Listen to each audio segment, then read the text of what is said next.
بسم اللہ الرحمن الرحیم۔ السلام علیکم ورحمۃ اللہ۔ ایران نے جس طریقے سے قطر میں موجود امریکی ایئر بیس کے اوپر حملہ کیا، ایران کے اوپر جب حملہ کیا گیا تھا، امریکہ نے حملہ کیا ان کے 3 نیوکلیئر سائٹس کے اوپر، ایران نے اس وقت ہی فیصلہ کر لیا تھا کہ اب ہم نے امریکہ کی ایئر بیسز کو ٹارگٹ کرنا ہے، کیونکہ امریکہ ایک تو دور بات ہے، ڈائریکٹ اس تک حملہ کرنا، ایکسیس حاصل کرنا، وہاں تک جانا اور وہاں پہ جا کے حملہ کرنا۔ امریکہ نے تو دیکھیں اپنا ایک جو جہاز ہے وہ بھیجا، نکالا امریکی ریاست سے، اس نے جا کے وہاں پہ لینڈ کیا ایک امریکی ایئر بیس کے اوپر جو کہ فلپائن کی سائٹ کے اوپر موجود تھی۔ وہاں سے دوبارہ ٹیک آف کرتا ہے، ایران کے اوپر آتا ہے، حملہ کرتا ہے اور پھر اس کے بعد واپس ایئر بیس کے اوپر جاتا ہے، ایئر بیس سے پھر وہ واپس چلا جاتا ہے امریکہ میں۔ لیکن کسی اور ملک کے پاس اس طرح کی صلاحیت موجود نہیں ہے کہ امریکہ کے ارد گرد یا کسی اور جگہ پر ایسی فوجی ایئر بیسز موجود ہوں یا اڈے موجود ہوں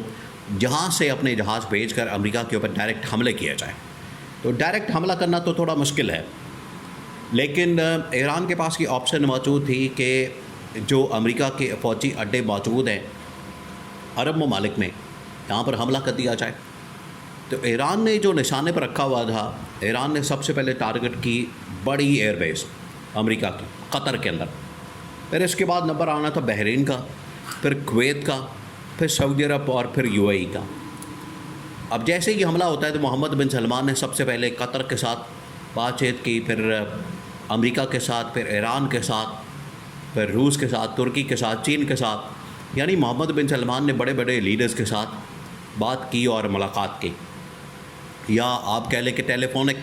بات کی اور اندر ایک انٹرنل میٹنگ کال کی۔ پھر اس کے بعد لبنان کے اور باقی ممالک کے جو اہم ترین ٹاپ لیڈرشپ ہے وہ قطر کے اندر پہنچے اور قطر کے اندر جا کے انہوں نے اظہار یکجہتی کیا، سولیڈارٹی شو کی قطر کے ساتھ کہ قطر کے اوپر جو حملہ ہوا ہے یہ کسی صورت قابل قبول نہیں ہے۔ تو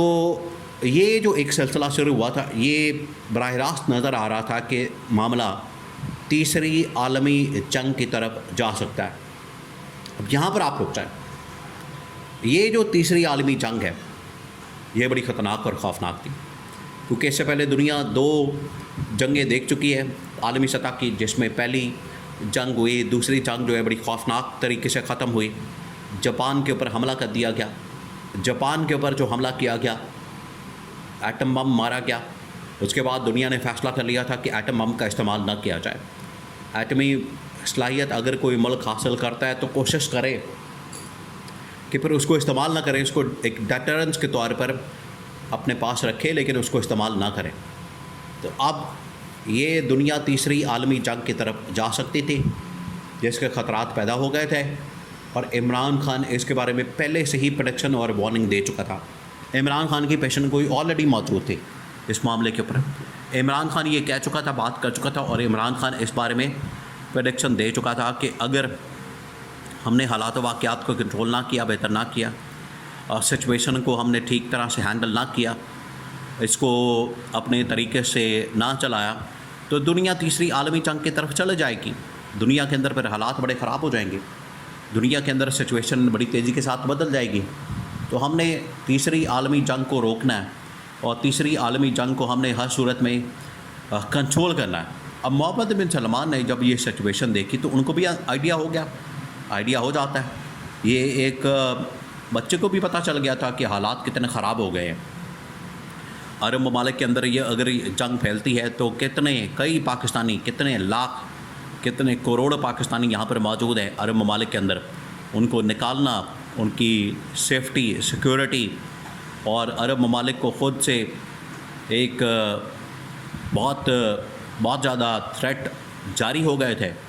تو اس وجہ سے محمد بن سلمان نے محسوس کیا کہ یہ حالات بڑے خراب ہوتے جا رہے ہیں۔ تو انہوں نے اپنے سفیر کو بھیجا، سعودی سفیر کو، پھر UAE کے سفیر کو، قطر کے سفیر کو پاکستان کے اندر بھیجا کہ جائیں اور پاکستان کی گورنمنٹ اسٹیبلشمنٹ حکومت کے ساتھ بات کریں اور ان کے ساتھ انٹریکشن کریں، ملاقات کریں، اور اپنا جو پیغام ہے UAE کا اور سعودی عرب کا، وہ پیغام جو ہے انہوں نے کہا کہ جا کے بھیجیں اور پاکستان کے اسٹیبلشمنٹ کو کنوے کریں۔ اب یہ پیغام بڑا اہم تھا، جو پیغام ان کی جانب سے بھیجا گیا، 2-3 چیزیں اس کے اندر شامل تھیں۔ پہلی بات یہ کہ انہوں نے کہا کہ اب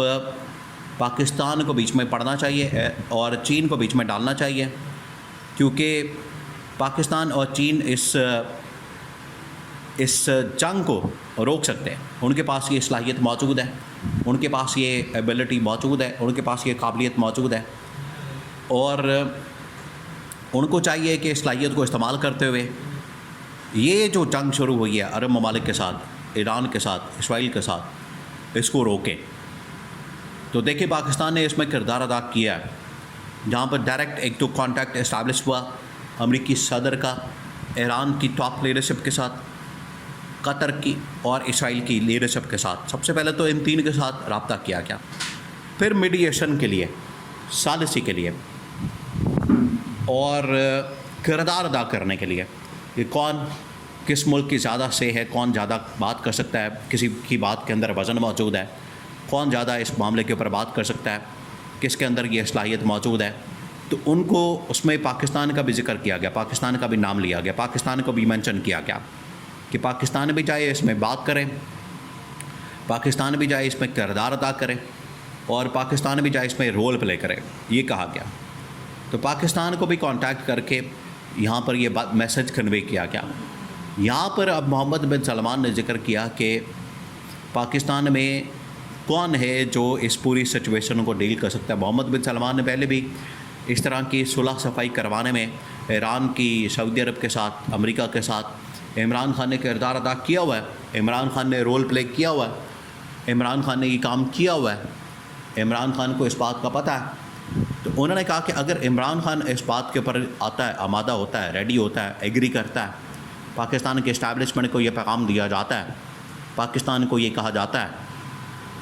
تو یہ ایک ٹرننگ پوائنٹ ثابت ہو سکتا ہے۔ اور یہ ابھی جنگ کا خطرہ ٹلا نہیں ہے، وقتی طور پر ہو سکتا ہے کہ جنگ بندی ہو جائے، سیز فائر ہو جائے، معاملات رک جائیں، ایک بریک آ جائے، وقتی طور پر اس کو روک دیا جائے، لیکن عالمی سطح کے اوپر یہ اگر لانگ ٹرم ہمیں پیس چاہیے، امن چاہیے، تیسری عالمی جنگ کے جو خطرات ہیں ان کو ہم نے ٹالنا ہے، تو لیڈرشپ کی ضرورت ہے۔ ایسی لیڈرشپ عمران خان جیسی جو صحیح معنوں میں لانگ ٹرم پائیدار جو امن ہے وہ قائم کر سکے، امن و امان قائم کر سکے، اور ان کے درمیان سچویشن کو کنٹرول کر سکے، وہ بڑا ضروری تھا۔ اس وجہ سے محمد بن سلمان نے بھی اس چیز کا اظہار کیا کہ عمران خان جیسی لیڈرشپ، صلح صفائی کروانے والا اگر ایسا ہوتا ہے تو تیسری عالمی جنگ کو روکا جا سکتا ہے۔